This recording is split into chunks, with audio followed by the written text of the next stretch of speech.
Hey everybody. In class today we talked about how to build an equation and then also how to work backwards to find the original value that we're missing. So that was basically an introduction to the process of solving equations. So we're going to solve lots of different kinds of equations this year, but today we're going to stop with the two most basic versions, which are one and two-step equations. So like we saw in class today, if we want to find the value of a variable, a missing value in a problem, we have to work backwards through the order of operations. You know, the order of operations is usually parentheses, exponents, multiplication and division, addition and subtraction. When we evaluate, we work from left to right. When we're solving, we're actually working backwards through the order of operations. And in order to work backwards to undo all of the operations that are already in the problem, we have to use what are called inverse operations, which basically just means the opposite. Addition and subtraction are inverse operations, and multiplication and division are inverse operations. So to undo multiplication, we use division. To undo division, we use multiplication. And you'll see more of that in our examples. And we always have to make sure that in order to keep both sides equal, in order to keep things balanced, anything we do to one side, we also have to do to the other. That's how we make sure that the left side stays equal to the right side. We can do whatever we want to the left side of an equation as long as we do that same thing to the right side, and vice versa. At the very end, it's always a good idea we're going to check our answers by substituting and evaluating to make sure that that value that we found actually makes the equation true. All right, let's take a quick look at some examples. In our first example here, we have negative 4 times x equals negative 32, right? Now, in order to undo that multiplication that we have on the left side, we're going to use the inverse operation. The inverse of multiplication is division. So I'm going to divide by negative 4. It was x times negative 4, so I'm going to use the inverse. I'm going to divide by that same number. Now, if I do it to the left side, I'm also going to do it to the right side. Now, over here, because they are inverse operations, they cancel out. And if we think about it, what's negative 4 divided by negative 4? It's 1. We wind up with 1x equals negative 32 divided by negative 4 is a positive 8. Now, I want to make sure that I check my answer to make sure that it actually gives me the value that I'm supposed to get. If I have negative 4 times 8, am I going to get negative 32? We evaluate what's here on the left. We get negative 32 equals negative 32. So because this value of 8 makes our equation true, we know that that is the solution we were looking for. We can see a similar problem over here on the right.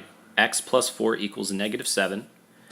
Now I only have one operation here that I have to undo. I have to undo that addition in order to get x by itself. So I'm going to use the inverse operation of addition, which is subtraction. I'm going to subtract 4. What I do to the left side, I'm going to do to the right side, and I get x equals negative 7 minus 4. That's like negative 7 plus negative 4. That gives me negative 11. And now if I check my work, I get negative 11 plus 4 equals negative 7. If I evaluate this over here, I get negative 11 plus 4 is negative 7. Once again, I get a true equation because this value makes the equation true. That is the solution. In our third example, x divided by 3 equals negative 5. Once again, I'm just going to use my inverse operation, which is multiplication this time. Instead of dividing by 3, I'm going to multiply by 3. X over 3 times 3. I'm going to do negative 5 times 3. And because these are inverse operations, those are going to cancel. We have x equals negative 15. Now I'm going to show my work to check. I got negative 15 over 3 equals negative 5. Negative 15 divided by 3 is negative 5. So once again, this value makes the equation true. That's our solution. And our last one-step equation here, x minus 7 equals negative 1. Inverse operation of subtraction is addition. And we have x equals 6. If I plug that in, substitute for x, 6 minus 7 does indeed give me negative 1. I got a true equation. There's my solution right there. There's one special type of one-step equation that I want to make a point to address specifically, and that's when we have a fraction times the variable. Now normally, because this is multiplication, right, we would want to divide by the coefficient here. The coefficient is 3/4. We divide both sides by 3/4. Now, dividing by a fraction is kind of tricky.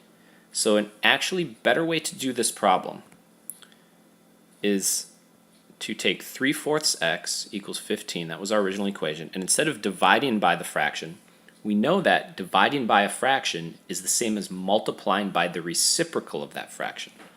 Right? Instead of dividing by 3/4, I can multiply by 4/3 times 4/3. Now, if I'm going to multiply straight across here, right, I get 4 times 3 is 12, 3 times 4 is 12, 12 divided by 12 is just 1.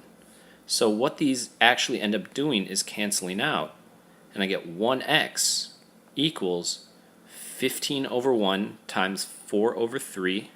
I'm going to be able to cancel here. I can divide both of these by 3. That's going to give me 5 and 1. 5 times 4 is 20. 1 times 1 is 1. So x equals 20. And I can substitute to check my work. Equals 15. I'm going to go ahead and write this as 20 over 1. Now I can cross cancel. I can divide both of these by 4. That's going to give me 1. I'm going to have 5 up here. 3 times 5 is 15. 1 times 1 is 1. 15 divided by 1 is 15. So it checks out. I get a true equation. That's my solution. When we add more steps to a problem, in this case these problems have 2 steps each, we have to give more consideration to the order of operations, PEMDAS. Our first example here says 2 times x minus 5. So that's 2 steps. We have multiplication and we have subtraction. We know if we were evaluating, we would do multiplication and then subtraction, right? Working from top to bottom here. But when we're solving, we actually work in reverse. So the first step I'm going to address in solving this equation is that -5, that -5. So in order to undo the -5, I'm going to use my inverse operation, addition. Now, because those are inverse operations, they cancel. -5 plus 5 is 0. I'm left with 2x equals -13 plus 5 is -8. And now that I've done my subtraction, I can do my multiplication next, working backwards through the order of operations. Now, inverse operation is division, and I get x equals -4, right? And we can always check our work. 2 times -4 minus 5 equals -13. 2 times -4 is -8. I can think of this as -8 plus -5. And I know that that gives me -13. So I have a true equation here. There's my solution.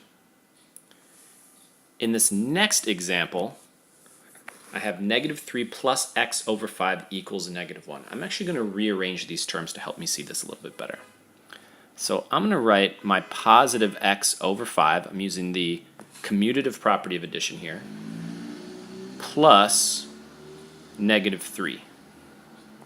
Right, equals -1. Commutative property addition says I can switch my terms as long as it's an addition problem. Now I'm going to rewrite this again, because instead of plus -3, an easier way to write this is actually just -3. And now I can go backwards through my order of operations again.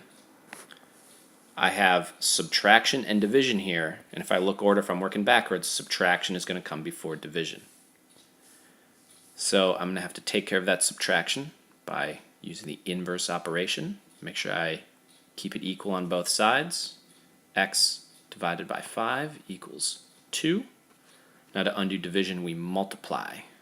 Times 5 times 5.